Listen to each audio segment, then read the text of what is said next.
we are in a crisis. I'm not talking about the current pandemic, but the larger climate crisis, which will have devastating impacts in countries in our region. For example, countries in South Asia will face increasing heat stress with implications on labor productivity and human health, and ultimately impacting economic development. Countries in Southeast Asia could face food security challenges due to reduction in crop yield. The population living along the coast in the Pacific Islands will be increasingly exposed to tropical cyclones and sea level rise.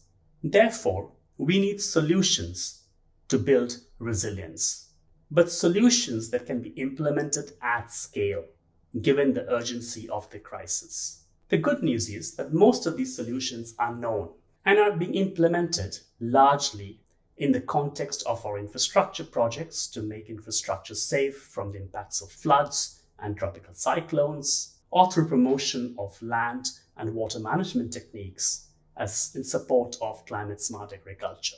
These solutions are recognized in ADB's Strategy 2030 and are largely being advanced through operational priorities related to livable cities and rural development and food security. But the larger question is, can these solutions really transform the lives of the most vulnerable, or the ones that are at the forefront of the climate crisis? Mostly not, until and unless these solutions are identified, designed, and implemented at the local level in partnership with local institutions and communities. This is because, as we all know, risk is very context specific. It depends on the geographical area we live, the kind of livelihoods we are engaged in, if we have access to information or access to land and property, or even the role that women play in our society, be the social role or the productive role. All these factors contribute in shaping risk. Thus, unless our resilience efforts are consciously addressing these underlying drivers of vulnerability, they may not be sustainable in the long run. Which means that we need a shift in our resilience approach, a shift towards doing more resilience work at the local level, involving the local institutions and communities who are just better aware of the risk they face. But one can ask the question, can local solutions reach scale? The simple answer is yes. Let me give 3 examples through which we can do more resilience work at the local level while reaching scale. First, investments in resilience in the context of human development sectors, be it education, health, social protection.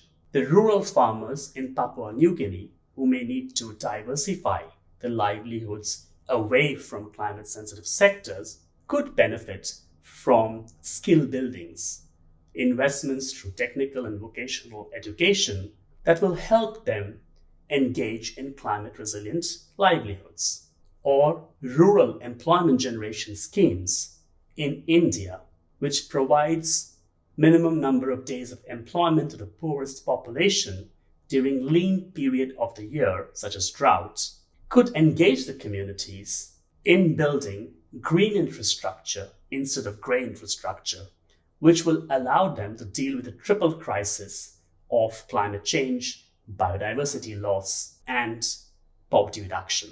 Second, investments in resilience through governance, especially decentralization processes. The commune councils in Cambodia, we could build their capacity to better understand climate risk and allocate financial resources to deal with the risk in partnership with local women and men. Bangladesh, the interfiscal transfer mechanisms, which transfers resources from national governments to local governments, should factor climate risk considerations in order to ensure financial allocation is prioritized as per local risk profile. Third, women-focused investments in resilience. Let us look at agriculture, which employs a large number of women in the region.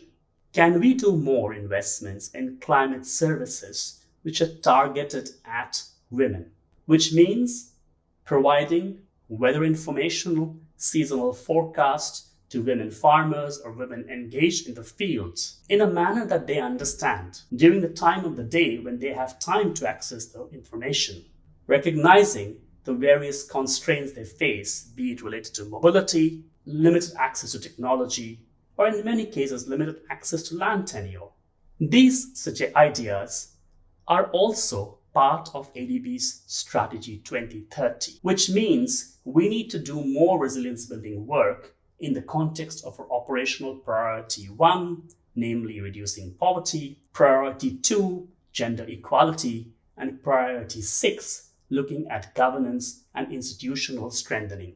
As we ramp up our efforts to build resilience, let us do more work at the local level, working with local communities and institutions. To put in the words of Dr. Raghuram Rajan, there are 3 pillars of our society: the state, the market, and the community. Let us have increased focus on the 3rd pillar, which really holds our society together, namely the community.